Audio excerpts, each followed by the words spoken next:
Okay, good afternoon. Just update injury-wise, not much movement here. Taryn and TB, as I mentioned before, will not make this game. Tylen has a groin injury and is going to be out multiple weeks, so we'll see where that goes. And then Kyer has a neck. Kyer Elam has a neck, and he'll be limited today.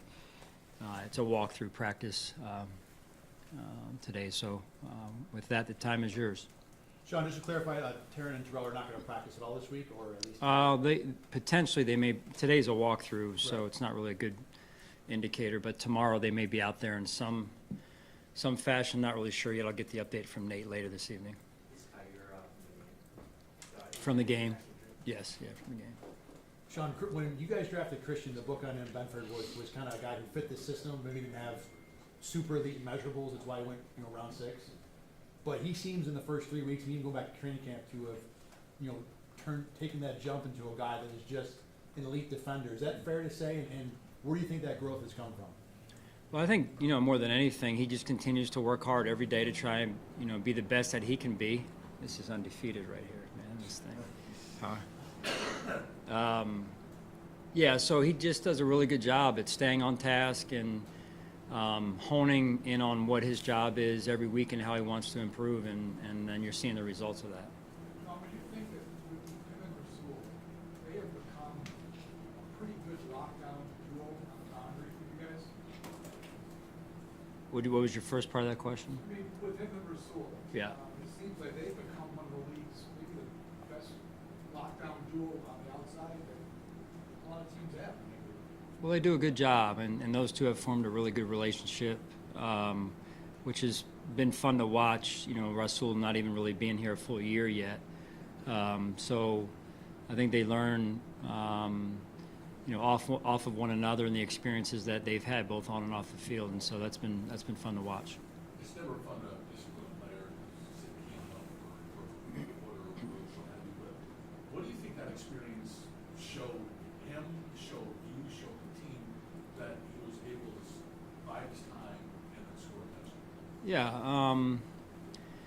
I don't want to make a bigger deal of it than it was, John. So I would just say that he handled it extremely well, and there is a mental component to that to go then back out there in the second quarter and take advantage of your opportunities, and I thought he really did a good job with that as well. Sean, besides Khalil Shakir with his remarkable catch percentage, besides the obvious that he has good hands, what goes into making him so efficient at catching the football? I think he's a good football player. He's a football player that plays football, and I know it's not a cop-out answer. It's just a simple what you see is what you get, and with Khalil, and he comes to work every day prepared, leads by example, and I'd say I really appreciate him. I know Josh certainly does as well, but he's just a real steady in his approach type of guy, whether it's, I'm sure, football or anything else he's doing. So he's just got a great head on his shoulders. I've heard you say that about him before, like football platform, right? Can you just get into a little bit more of what that means and why that jumps to your mind when you talk about him? I think it's, he keeps it. He keeps the main thing. It would appear to me, week to week, training camp, OTAs. He doesn't get too caught up in some of the other stuff that, wants to pull that guy's attention these days, and he keeps it simple, right? With life on the field, it appears, and then life off the field as well. So anyway, I have a lot of respect for that, and the results take care of themselves, and he's just steadfast in his core beliefs. Hey, Sean, you guys made the trade to get Cosby right at the end of camp there. Yeah.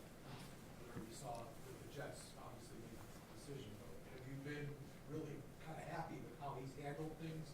He made a couple plays the other night that were big field position plays. Yeah. For a rookie to make those plays, but really it was the previous to that, it was the decision-making I thought was really good in those moments, because one in particular was not an easy decision to make, especially for a rookie. And I really believe that comes from his work leading up to the game. And, he's a hard worker, and, just to, again, hate to wear this word out, but a good football player that understands the process and what it takes, and what he needs to do for himself to get himself ready to go. What do you think, especially without Taryn, of your secondary tackling by your secondary this season so far, and what can you say about the importance of that against the Ravens? Yeah, that's huge. Mark, it's huge every week, right? In particular against a team that we're going to face Sunday night, that is very explosive and creates a ton of big plays. And, so unfortunately we won't get a lot of time today to work on it because of the walkthrough tempo on the short week. But, we'll continue to emphasize it throughout the week and hopefully get some more work at it tomorrow. Sean, Derrick Henry, 30 years old, year 9 for him. At this point, in that position, it's supposed to be a huge fall off. Haven't really seen it from him. What have you seen when you watch him play now that he's in that Ravens system? Yeah, same. I mean, it's incredible what he's been able to do with his career. Future Hall of Famer, right? First ballot Hall of Famer, and just an amazing, he's once in a lifetime type of running back. Really hard to stop. Seems like it's a marriage made in heaven with what they do and how Coach Harbaugh wants to play. And, the line of scrimmages, they dominate, right? And it's very impressive. Can you reflect back to, a long time ago, 2018, the season opened, when Lamar and Josh actually made their debuts as NFL debuts as backups, and what's it felt or meant to each, and what they meant to each team as they've grown and developed to the point where they are today? Yeah, I think, it's hard for me to comment on what Lamar has meant to the Ravens because I'm not inside. So respectfully, I would say from the outside looking in at least, he's the reigning MVP in the NFL for a reason, right? So that I think is a one-liner that says it all. They were the number 1 seed, had the best record in football last year, and and it's driven by him. And he's just an incredible athlete, incredible player.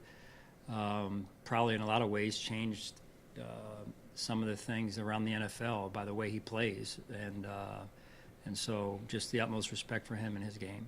You mentioned that, how he's changed things around the NFL. Was it like getting this defense ready to go against him? Yeah, a challenge. It's always a challenge, even when you have veteran players. And so with our new players that are playing this year that have never played against Lamar, it'll be an adjustment for them. And then just trying to get them to understand the techniques that you have to use and how on point you have to be. And you're never going to stop a player like that. He's just too good, and you just hope that you can win more than you lose in terms of the plays. But they're just so powerful, as I said, and then he's just so explosive. Sean, you've lost Matt in preseason, Taryn week 1, Terrell week 2, and you're still top 8 in defense in both yards and points allowed. What has been the key in your mind, big picture wise, to keep this defense functioning at such a high level despite those losses? Well, I think the defensive coaching staff has done a really good job, led by Bobby, and they've done a really good job of developing. They've done a good job of shaping game plans that play to our strengths, and I think that's been evident. And then the players themselves taking the ownership of, hey, this is my opportunity to step up for the team, and being ready to do that. And then those players that were already in the starting lineup continuing to take their game one by one up to a new level. So it's not one person, probably, Jay. It's really a combination of things, and then when you look at the offense and the complementary football that we've been able to play, I think, as well as the special teams, it's really helped. Josh playing with that hand injury, mechanically changing things on the handoff with the right hand. When watching that, you know he's done a good job with it? Is it something where you're watching that like each time, like, I gotta change it well? Yeah, I mean, that among many other, 100 other things that I'm saying, I hope it goes well. Yeah, so no, I have full confidence in Josh, and he's had to do some things before to adjust his game, and this is just the next one, really. Matt was on the sideline for this Sunday's game. What kind of a boost do you think that gave you guys emotionally, and where is he in his recovery? Did you say Matt? Yeah. Yeah, so great to have him down there, as well as Terrell and Taryn. I mean, I know I saw them, and they were seen by others as well, getting the call and then talking to some defensive players, going over to the offensive players, special teams players as well. And so their influence is huge from a leadership standpoint, bless you, from a, hey, this is the standard. I mean, they stand for the standard. And so when you look at them, I know when I do, and I'm sure their teammates look at them, they know what they're going to be held to just by those guys being there. You mentioned the offense playing a contributing role, a complementary role It's the last one, then I got to go here, guys. Sorry, go ahead, John. in helping the defense. How much does that thought enter your mind when you're going for a fourth down on the first drive just to keep the gas on the pedal? You try and just think about it from all different angles when you're making decisions. Sometimes it works out. Unfortunately, sometimes it doesn't. But just always trying to put the team in the best position possible. Thanks, guys.